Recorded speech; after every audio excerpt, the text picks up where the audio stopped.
আসসালামু আলাইকুম। 10 এপ্রিল শুরু হতে যাচ্ছে এসএসসি পরীক্ষা। এই এসএসসি পরীক্ষার্থীদের জন্য কিছু সামান্য টিপস। নাম্বার 1, পরীক্ষার পূর্বে রাতে অবশ্যই ভালো একটা ঘুম হতে হবে। মিনিমাম 6 থেকে 7 ঘন্টা তোমাকে অবশ্যই ঘুমাতে হবে। কারণ তুমি যদি ভালো একটা ঘুম ছাড়া যদি পরীক্ষার হলে প্রবেশ করো, তোমার মস্তিষ্ক উত্তেজিত থাকবে, যা তোমার পরীক্ষার জন্য ক্ষতিকারক হয়ে দাঁড়াবে। তাই অবশ্যই তোমাকে ঘুমাতে হবে।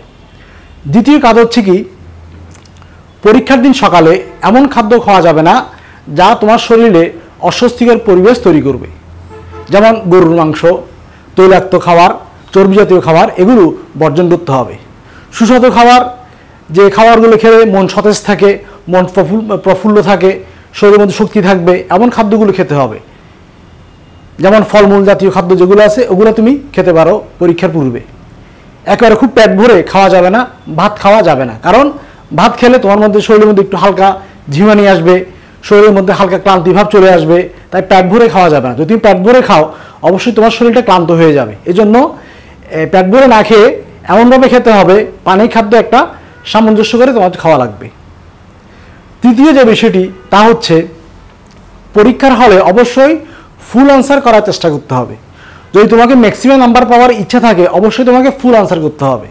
তো অনেকে দেখা যায়, বিশেষ করে বাংলা, সমাজ, এ ধরনের পরীক্ষাগুলোতে যেগুলোতে বড় বড় প্রশ্ন লিখতে হয়, তো ওই পরীক্ষাগুলোতে দেখা যায় শিক্ষার্থীরা প্রশ্নগুলো বড় বড় করে লিখতে গিয়ে সময় শেষ হয়ে যায়, ফুল মার্কস দেওয়া হয় না।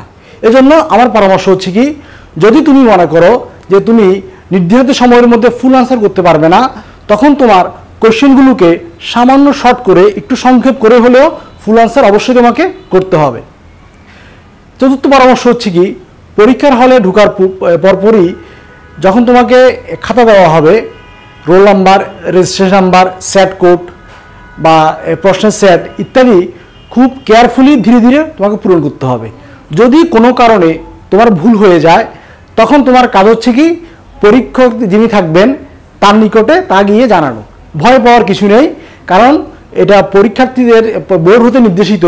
কোনো কারণে যদি কোনো শিক্ষার্থী পরীক্ষার এই যে ওএমআর শিট পূরণ করতে গিয়ে যে ভুল করে ফেলে, তবে তার পরীক্ষককে জানালে পরীক্ষক তার খাতাটা চেঞ্জ করে দিবে। এজন্য ভয় পাওয়ার কোনো কারণ নেই। তুমি নির্দ্বিধায় তুমি তোমার হলের পরীক্ষককে গিয়ে জানাবে যে আমি ভুল করেছি, তোমাকে খাতা চেঞ্জ করে দিবে।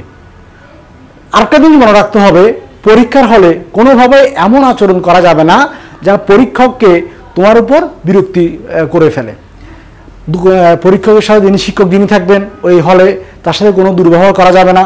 তার কোনো আচরণে তুমি রিয়্যাক্ট তুমি করতে পারবে না। তুমি যদি তোমাকে কিছু বলো, তুমি তা ঠান্ডা মাথায় নিয়ে নিবে। কারণ এই তোমার পরীক্ষার সাথে ওই শিক্ষক বা পরীক্ষক তোমাকে কি বললো না বললো তার কোনো সম্পর্ক নেই। তুমি তার কোনো কথা মাথায় রাখবে না। কারণ তুমি যদি তার কথাটা ধরে ফেলো, মাথার মধ্যে রাখো, তোমার পরীক্ষা খারাপ হবে। এজন্য সেই যে তোমার গালি দেখ, যাই দেখ, যা আচরণ করুক না কেন, তুমি কোনো ধরনের রিয়েক্ট তুমি করবে না। এটা তোমার মাথার মধ্যে রাখবে না। তুমি তোমার পরীক্ষায় মশগুল থাকবে। তো এই হচ্ছে আমার তোমাদের নিকট পরামর্শ। পরীক্ষা সবার ভালো হোক, সবাইকে আল্লাহ সুবহানাহু ওয়া তাআলা উত্তম প্রতিদান দান করুক, এই কামনা রাখল। আজকের এখানে শেষ করলাম। আসসালামু আলাইকুম।